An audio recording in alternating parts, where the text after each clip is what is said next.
DEI is a bad word in President Donald Trump's world. Just ask people in his cabinet. DEI is dead at the VA. DEI is dead at the EPA. We've killed DEI at the Department of Energy. In the world of education, the U.S. Education Department told public schools and universities to kill their diversity, equity, and inclusion programs too, or risk losing federal funding. A court has since blocked that order. Still, some schools are retreating. Not in Saranac Lake. They're sticking with their DEI work. That's today's story of the day. Support for Story of the Day comes from Morja Wealth Management, serving the North Country for 3 generations. MorjaWM.com. Securities offered through Hightower Securities, LLC, member FINRA, SIPC. Hightower is an SEC-registered investment advisor. And Kinney Drugs, now offering specialized home medical equipment and supplies. Learn more at KinneyHomeCare.com. Hey, I'm David Sommerstein. It's Tuesday, September 2nd. First up. The state has issued a drought watch for nearly all of the North Country and the counties along Lake Ontario. According to the DEC, a drought watch is the first of 4 levels of advisories. There are no mandatory water restrictions in place, but residents are strongly encouraged to conserve water. State officials say recent rain hasn't been enough to alleviate dry conditions. It's led to St. Lawrence County extending its burn ban until this Friday. Essex County's burn ban remains in place until September 11th. The burn bans mean open fires, including brush burns and burn barrels, are not allowed. All previously issued burning permits are also suspended until further notice. Essex County's burn ban also doesn't allow campfires, but St. Lawrence County says campfires are permitted if they're built in fire rings that contain the flames. New York officials are considering new rules about how juvenile offenders get parole. Jimmy Vielkind reports for the New York Public News Network. Parole decisions for people sentenced up to life in prison are based on whether they'll reoffend and the severity of the charge. New proposed rules would have the parole board consider more factors for juvenile offenders. They include immaturity, brain development, and personal hardship. State Senator Rob Rollison was a police officer in Poughkeepsie. He and other Republicans say the proposed rules tip the balance in favor of criminals. Folks who are out doing bad things need to understand that you're going to be held accountable and you're going to serve a sentence. The state says the rules are in response to a federal lawsuit. Supporters say it's cruel and unconstitutional to keep juvenile offenders locked up. In Albany, I'm Jimmy Vielkind for the New York Public News Network.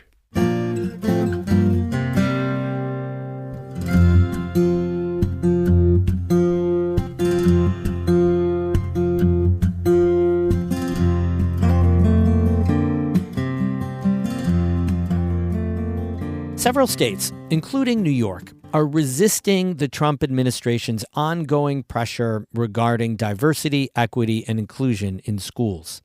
In the North Country, some educators are standing by their schools' DEI initiatives. As David Escobar reports, they say the work is a vital, though often misunderstood, part of education.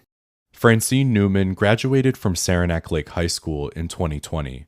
That year's commencement was virtual because of the pandemic. But Newman used her valedictorian speech to deliver a message that stopped her community in its tracks. 0.0%. That is the recorded Asian population of Bloomingdale. Growing up with white friends and white family, it was easy to pretend I wasn't Asian. It was a part of me I was so desperate to change, so desperate to forget, despite it being a trait I should have been proud to have. In her 8-minute speech, Newman detailed the anti-Asian racism she endured from preschool through her senior year. The speech went viral, and it came as a surprise to many, including Saranac Lake Superintendent Diane Fox. We all knew her. She was a student to look up to, so her then sharing a story that was not the story we would be hearing was enlightening and motivating to the board and many of us who work in the district to make sure that we try to address what she was sharing. In response, the district created a diversity, equity, and inclusion committee. It laid out a broad set of goals, things like auditing curriculum and recruiting more teachers of color. One of Fox's first steps was getting her colleagues involved. So one of the things we asked the staff to do was to look at their classroom space, and was it reflective of the kids that were sitting in their classroom, and was it reflective of the greater society that these students will be entering? The acronym DEI gained momentum after the murder of George Floyd in 2020. Since then, it's become a political flashpoint.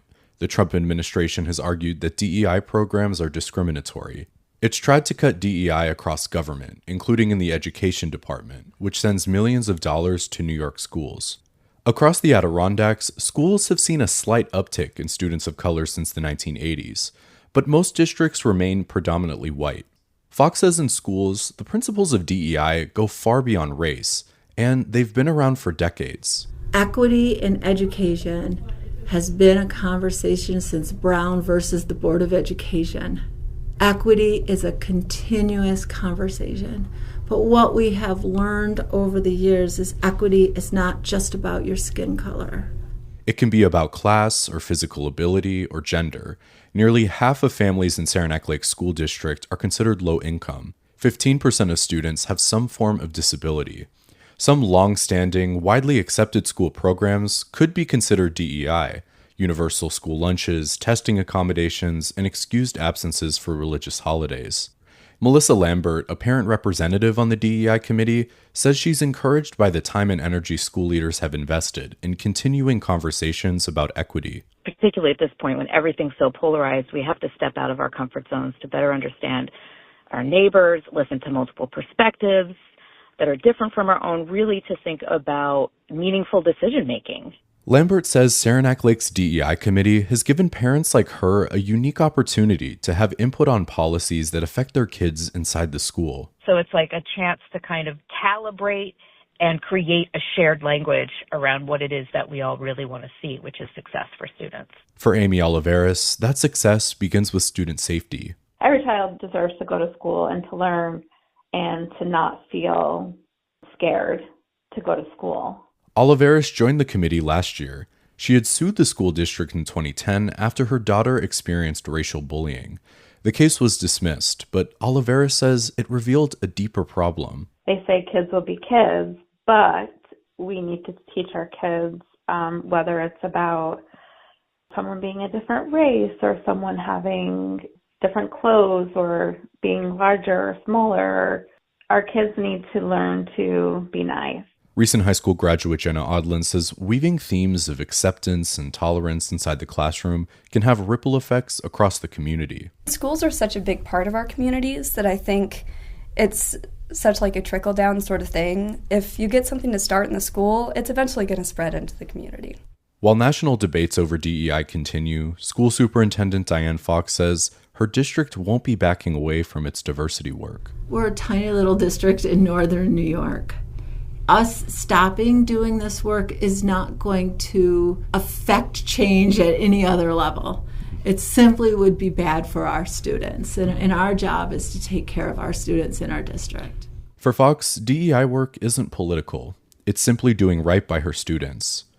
David Escobar, North Country Public Radio, Saranac Lake. David Escobar is a Report for America Corps member. He reports on diversity issues in the Adirondacks through a partnership between North Country Public Radio and Adirondack Explorer.